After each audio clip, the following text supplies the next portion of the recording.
ಸಂಪರ್ಕದಲ್ಲಿರಿ. ಮುಡಾ ಅಧಿಕಾರಿಗಳಿಗೆ ಇಡಿ ಈಗ ನೋಟಿಸ್ ಅನ್ನ ಕೊಟ್ಟಿದೆ. ಇಡಿ ವಿಚಾರಣೆಗೆ ಹಾಜರಾಗಿದ್ದಾರೆ ಶಿವರಾಮಯ್ಯ ಅವರು. ಕೆಸರೆ ಗ್ರಾಮದ ಸರ್ವೆ ನಂಬರ್ 464ರ ಭೂಮಿ ಸಂಬಂಧ ವಿಚಾರಣೆ ನಡೆಯುತ್ತೆ. ನಗರ ಯೋಜನಾ ಶಾಖೆಯ ಮುಖ್ಯಸ್ಥ ಶಿವರಾಮಯ್ಯ ಅವರಿಗೂ ಸಹ ನೋಟಿಸ್ ಅನ್ನ ನೀಡಿದ್ದು ಅವರು ಇವತ್ತು ವಿಚಾರಣೆಗೆ ಹಾಜರಾಗಿದ್ದಾರೆ. ಕೆಸರೆ ಗ್ರಾಮದ ಸರ್ವೆ ನಂಬರ್ 464ರ ಭೂಮಿ ಸಂಬಂಧ ವಿಚಾರಣೆ ನಡೆಸಲಾಗ್ತಾ ಇದೆ ಇವರಿಗೆ. ಯಾಕಂದ್ರೆ ನಗರ ಯೋಜನಾ ಶಾಖೆಯ ಮುಖ್ಯಸ್ಥರು ಶಿವರಾಮಯ್ಯ ಮುಡಾ ಹಗರಣ ಇಡಿಯ ವಿಚಾರಣೆಯನ್ನ ಈಗ ಎದುರಿಸ್ತಾ ಇದ್ದಾರೆ ಶಿವರಾಮಯ್ಯ ಅವರು. ಪ್ರಕರಣದ ಸಂಬಂಧ ತನಿಖೆಯನ್ನ ಇಡಿ ಮುಂದುವರೆಸಿದ್ದು ನಗರ ಯೋಜನಾ ಶಾಖೆಯ ಮುಖ್ಯಸ್ಥರಾಗಿರುವಂತಹ ಶಿವರಾಮಯ್ಯ ವಿಚಾರಣೆಗೆ ಹಾಜರಾಗಿದ್ದು ವಿಚಾರಣೆಯನ್ನ ಎದುರಿಸ್ತಾ ಇದ್ದಾರೆ.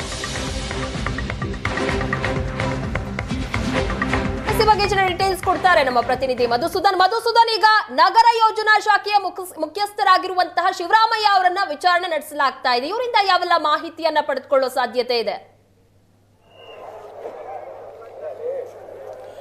ಪ್ರಗತಿ ಏನಂದ್ರೆ ಇವತ್ತು ಇಡಿ ಅವರು ಕರೆದಿರ್ತಕ್ಕಂತಹ ವಿಚಾರಣೆಗೆ ಕರೆದಿರ್ತಕ್ಕಂಥ ಮೂಡಾದ ಅಧಿಕಾರಿಗಳಲ್ಲಿ ಶಿವರಾಮಯ್ಯನವರು ಬಹಳ ಮುಖ್ಯ ಆಗ್ತಾರೆ. ಮೊದಲ ಬಾರಿಗೆ ಶಿವರಾಮಯ್ಯನವ್ರನ್ನ ಇಡಿ ಅಧಿಕಾರಿಗಳು ನೋಟಿಸ್ ಕೊಟ್ಟು ವಿಚಾರಣೆಗೆ ಕರೀತಾ ಇರ್ತಕ್ಕಂಥದ್ದು. ಇವರು ಮೈಸೂರು ನಗರಾಭಿವೃದ್ಧಿ ಪ್ರಾಧಿಕಾರದಲ್ಲಿ ಪ್ರಸ್ತುತ ನಗರ ಯೋಜನಾ ಶಾಖೆ ಏನಿದೆ ಆ ಶಾಖೆಯ ಮುಖ್ಯಸ್ಥರಾಗಿ ಕೆಲಸವನ್ನ ಮಾಡ್ತಾ ಇದ್ದಾರೆ. ಬಹಳ ಮುಖ್ಯವಾಗಿ ಹೇಳೋದಾದ್ರೆ 2001ರಿಂದ 2003ರಲ್ಲಿ ಏನು ಮೈಸೂರು ನಗರಾಭಿವೃದ್ಧಿ ಪ್ರಾಧಿಕಾರವು ದೇವನೂರು ಬಡಾವಣೆ 3ನೇ ಹಂತವನ್ನ ರಚನೆ ಮಾಡಿ ಅಲ್ಲಿ ವಿವಿಧ ನಿವೇಶನಗಳನ್ನ ಹಂಚಿಕೆಯನ್ನ ಮಾಡಿತ್ತು. ಇದಕ್ಕೆ ಸಂಬಂಧಪಟ್ಟಂತೆ ಒಂದಷ್ಟು ಮಾಹಿತಿಯನ್ನ ಪಡ್ಕೊಳ್ಳುವಂತ ನಿಟ್ಟಿನಲ್ಲಿ ಇವತ್ತು ಅವರಿಗೆ ನೋಟಿಸ್ ಅನ್ನ ಕೊಟ್ಟಿರ್ತಕ್ಕಂಥದ್ದು. ಅಂದ್ರೆ ಕೆಸರೆ ಗ್ರಾಮದ ಸರ್ವೆ ನಂಬರ್ 464ರಲ್ಲಿ ರಚನೆ ಆಗಿರ್ತಕ್ಕಂಥ ನಿವೇಶನಗಳು ಎಷ್ಟಿವೆ, ಜೊತೆಗೆ ಆ ನಿವೇಶನಗಳ ರಚನೆ ಆದಂತ ಕಾಲಘಟ್ಟ, ಆ ನಿವೇಶನಗಳು ರಚನೆ ಆದ ನಂತರದಲ್ಲಿ ಆ ನಿವೇಶನಗಳ ಅಂದ್ರೆ ಇಡೀ ಭೂಮಿಯಲ್ಲಿ ಎಷ್ಟು ನಿವೇಶನಗಳಿದ್ವು ಆ ನಿವೇಶನಗಳನ್ನ ಯಾರಿಗೆಲ್ಲ ಹಂಚಲಾಗಿತ್ತು, ಜೊತೆಗೆ ಹಂಚಿಕೆಯಾಗಿ ಉಳಿದಿರ್ತಕ್ಕಂಥ ನಿವೇಶನಗಳೇನಿವೆ ಇದೆಲ್ಲದರ ಸಂಬಂಧಪಟ್ಟಂತೆ ವಿಚಾರಣೆಯನ್ನ ನಡೆಸಲಿಕ್ಕೆ ಈಗ ಅವರನ್ನ ಕರೆಸಿರ್ತಕ್ಕಂಥದ್ದು. ಇಲ್ಲಿ ಮುಖ್ಯವಾಗಿ ಸಿದ್ದರಾಮಯ್ಯನವರ ಪತ್ನಿ ಪಾರ್ವತಿ ಅವರಿಗೆ ಬದಲಿ ನಿವೇಶನಗಳನ್ನ ಕೊಡುವಂತ ಸಂದರ್ಭದಲ್ಲಿ ಅವರು ಭೂಮಿಯನ್ನ ಮೂಡಾಗೆ ಕೊಟ್ಟಿರ್ತಕ್ಕಂಥ ಭೂಮಿಯಲ್ಲೇ ಕೂಡ ನಿವೇಶನಗಳು ಖಾಲಿ ಇದ್ರೂ ಕೂಡ ಅವರಿಗೆ ಪ್ರಭಾವವನ್ನ ಬಳಸಿ ಬೇರೆ ಕಡೆ ಕೊಡಲಾಗಿದೆ ಅನ್ನೋ ಒಂದು ಆರೋಪಗಳಿದ್ವು. ಇದರ ಹಿನ್ನೆಲೆಯಲ್ಲೂ ಕೂಡ ತನಿಖೆಯನ್ನು ನಡೆಸ್ತಾ ಇರ್ತಕ್ಕಂಥ ಅಧಿಕಾರಿಗಳು ಈಗ ನಗರ ಯೋಜನಾ ಶಾಖೆಯ ಮುಖ್ಯಸ್ಥರಾಗಿರ್ತಕ್ಕಂಥ ಶಿವರಾಮಯ್ಯ ಅವ್ರಿಗೂ ಕೂಡ ನೋಟಿಸ್ ಕೊಟ್ಟು ಕರೆದಿದ್ದಾರೆ.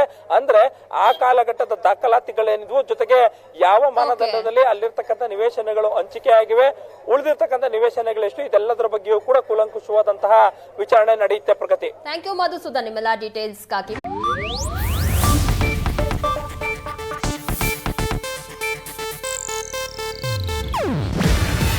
ಇದು ಏಷ್ಯಾನೆಟ್ ನ್ಯೂಸ್ ನೆಟ್ವರ್ಕ್ ಪ್ರಸ್ತುತಿ. ನೀವು ನೋಡ್ತಿದ್ದೀರಾ ಏಷ್ಯಾನೆಟ್ ಸುವರ್ಣ ನ್ಯೂಸ್.